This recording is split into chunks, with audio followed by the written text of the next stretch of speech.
So we're now pulling from one group that we're supporting in order to supply another. That doesn't sound like we can do all this at once, John. Well, without speaking to the specific stocks from which all these munitions are coming from, I think we're going to be careful on that. I would make 2 points. One, with every security assistance package we provide, whether it's Ukraine or Israel, we also do an assessment of our own national security and make sure that we have enough for our own war plans, for our own operational needs, and that process continues. But two, make no mistake, we have given a lot off the shelf to Ukraine, certainly over the last 18 months, and now, heading in here with Israel, which is why in the supplemental request that the president submitted last week on Friday, there's a significant chunk dedicated specifically to replenishment of DoD stockpiles. We absolutely need that. We need Congress to support us in that regard. I'm telling you, if this administration was a bunch of poker players, they would be the worst poker players on this face of the earth. Before we dive into this video, don't forget to like, subscribe, and if you could please share so we can get it out there. And here we go with John Kirby, basically spilling the beans. Hey, our cupboards are looking pretty bare. Our shelves aren't looking too hot right now because we've given all this stuff, these beautiful weapons, all this stuff that we have, these munitions, everything overseas at like now we don't even have what we're supposed to have. So we need to have a bill go forward so, we can replenish our shelves once again. You see how it's America? We are not providing all of this stuff and then hindering ourselves at the same time. Is that a successful strategy? And then you go out and you announce this for the whole world to know? This is the same thing. Joe already did this, I believe, 3 months previous to this. Number two, the Ukrainians are running out of ammunition. The ammunition that they call them 155 millimeter weapons. This is a war relating to munitions, and they're running out of that ammunition, and we're low on it. So there you go with Joe saying, man, we're looking pretty low with this. Not only are they low, we are low as well. These people are a bunch of clowns. They have no idea what they're doing whatsoever. And it's putting us at an incredible disadvantage for any kind of future. And you can see what's going on right now. You're on the brink of World War III. Anything stupid could jump off and you're right into it. It could take just one attack somewhere in a city, who knows, whatever the case may be, and it would instantly jump off. That's how close you are to it right now. Never before have you been as close as we are right now. Oh, and then our strategic petroleum reserve, the oil, that's at the lowest level since what they said, the 80s, which I'm pretty sure is the lowest level ever now. So you're fighting against all of this stuff at the same time, and you don't even have your own house in order. And they want you to believe that they have a grip on everything. You saw what happened in Afghanistan. I talked about that in the video previously. They completely failed at that, let alone the situation in Gaza with the hostages. Plus you could have China and Taiwan at any moment. You have 17 things, let alone with the southern border as well, with all these people coming across unchecked. All of this stuff, 17 things going on at once, and they want you to believe they have a grip, they have a handle with this situation. And what do we get a word from? The great MSNBC, just the beautiful news, blessing us with nothing but straight facts and just great news for everybody to hear. Listen to this BS.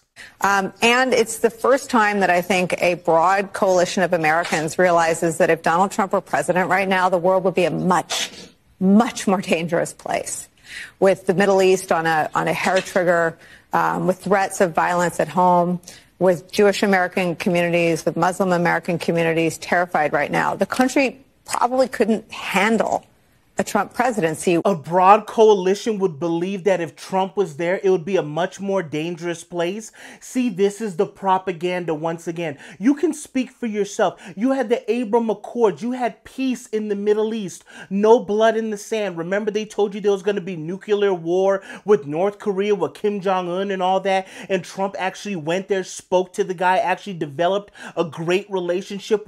It's not a bad thing to have good relationships with these people. You're going to going to talk crazy about every single world leader. So you're going to provoke them to do something. You have to have some type of middle ground. That's how you have peace. You have peace with Putin. That's what you want. You want to de-escalate, not escalate war. These people just want war and killing 24/7. That's why they promote it so much. But speak for yourself. We were in, see, and this is where the fakeness comes in. This is where people don't believe the news. If you could go back in time and you can show in contrast how you can compare today with then you have a point. You had none of this stuff going on. Now you have it going on. And then you're going to say, well, it's a good thing Joe's in charge. When Joe's at the beach, you even have 50 Cent coming out saying, man, what the hell are you doing? Why are you relaxing on the beach? You think that 50 Cent follows all this stuff that's going on overseas? Even other people are starting to see like, man, this is a really dangerous time. And this guy's chilling at the beach. This guy can't finish a sentence. This guy is told, listen, you can't talk. You can't answer any questions. It's time to go this way. People are starting to see it for what it really is. And she's going to come up here with some fake BS and say, man, we will be so much more dangerous. Really, you're on the brink of World War III. Were you on the brink of World War III at any point in time from 16 to 2020? Not at one point in time. These people are phony, and this is why nobody listens to them. But maybe we're an amazing. So hold on. We're super low on oil. We're not energy independent. We have to get it from Venezuela, Saudi Arabia, all these places for the end of time. That's what they want to do. We want to have an all EV fleet. We want electric tanks and all this other BS, right? Military signups are at an all-time low. Now we have the munitions, the stockpiles. They are low. Your shelves aren't full. So you have all of these negatives, but this administration is complete control right now.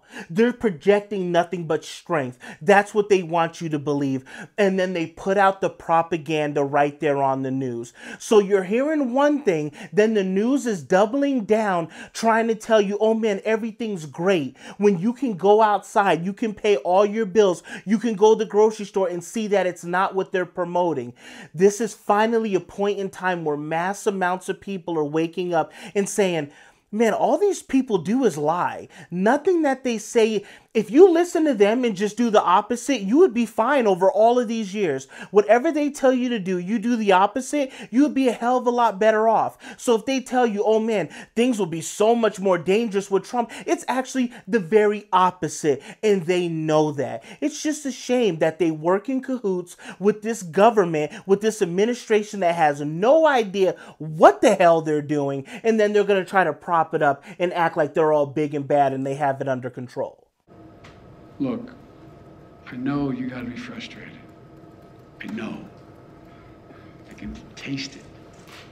But hell, maybe I'm wrong. Maybe a majority of people would prefer right now, say over like 2018 or something, right? Maybe people would take the year 2023 with all of this stuff going on. And we're not even going to get into energy, but just as far as war, on the brink of World War III, I guess people would take this time right here, other than 2018, where none of this stuff was jumping off. There was no talk of nuclear war or none of that. They tried to promote it before he got in. And then it turned out that actually when you're more of a tough personality, that people don't want to mess around. People don't want to do anything. So it's kind of funny how all this stuff works out. And then they'll put up a counter like this and they'll show you the amount of terrorists and all that are trying to come through across the border. So you have all these record low numbers and now the numbers are lifting right back up. And then they're going to say, oh, that's because this administration is doing their job to stop people. No, even more people are becoming emboldened because they can see the weakness that is oozing out from this country. Man, it's extremely, just a worrisome time to be alive. But maybe I'm wrong. Maybe everything is sunflowers and sunshine. You guys let me know. Thank you guys for tuning in. Thank you guys for watching. Don't forget to like, subscribe, and if you guys could please share so we can get it out there. And I will catch you guys on the next one.